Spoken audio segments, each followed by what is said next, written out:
অনেক বছর আগে একটা কবিরাজ রাজা ছিল। अच्छा। সেই রাজার একটা স্পেশাল পাওয়ার ছিল, সেটা হইতাছে সে যে কোনো পাখিরে বসে আনতে পারতো। এখন রাজা একদিন রানী রেনে হয়ে রয়েছে, বুঝছেন? এখন রানী কোলের ভিতর থেকে ফাত কইরা কয়ে উঠছে, কয় রাজা আমার তো একটা অদ্ভুত শখ জাগছে। রাজা কয় কি শখ? কয় আমার এলো তুমি পাখির পালক দিয়া বিছনা বানাই দিবে, এই বিছনা আমি ঘুমাসুম। আরে এই কথা হই না, রাজা তো ঠাস করে রানীর একটা চাপট মারছে।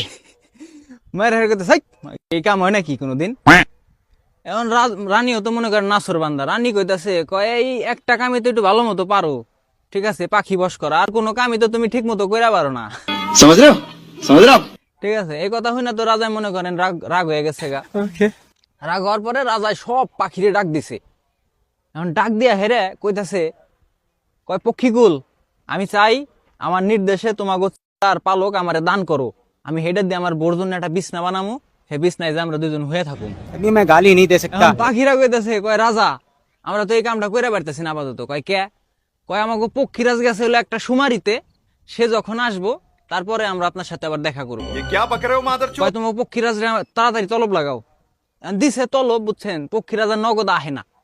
পক্ষীরাজ কয়দিন পরে আইছে। अच्छा। আহার পরে রাজা কইছে, বেয়াদব তোমার কত বড় সাহস, আমি তোমারে তলব দিলাম, তুমি তাড়াতাড়ি আসো নাই, তুমি কনে গেছিলা, কি করবে গেছিলা? কয় মহারাজা আমি তো গেছিলাম একটা সুমারিতে, বুঝছেন, দেশে ছেলে বেশি না মেয়ে বেশি এটা দেখার জন্য।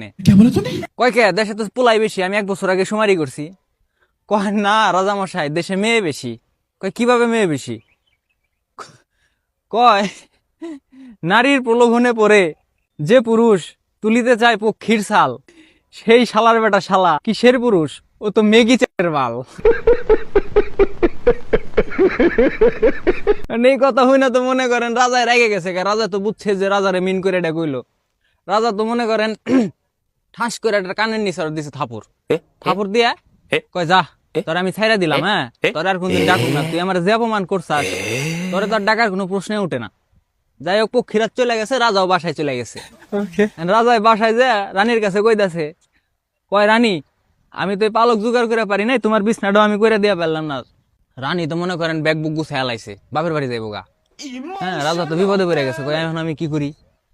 আবার মনে করেন সেই পক্ষীকুলের কাছে গেছে, যাই হেরা তলব দিছে। তলব দেওয়ার পরে পক্ষীকুল কইতাছে, কয় আমাকে পক্ষীরাজ আবার আর একটা সুমারিতে গেছে। एक बार हाँ। धोखा खा चुका हूँ, কয় কবে আসবো?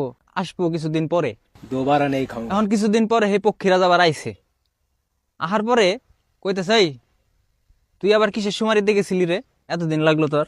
পক্ষীরাজ কইতেছে, কয় মহারাজ ভুল ত্রুটি মার্জনীয়, আমি জানি আপনার স্ত্রী আপনার কাছে অতি প্রিয়, ফের গিয়েছিলাম এক সুমারিতে, দেশে মুখ বেশি না পুকি বেশি উহাই দেখিতে। এখন রাজা তো মনে করেন রাইগে গেছে, হাই বেটা মুখ আর পুকি মানুষের দুইটা নাকি? একটা মুখ একটা পুকি সবারই তো থাকে। তখন পক্ষীরাজ কয়, এক মুখে 10 কথা বলে যে সদা, তাহার মুখে মুখ নয় কি বলে দাদা। এখন ভাই আপনার এরকম 2 কোনো বন্ধুরে মেনশন দিয়ে দেন।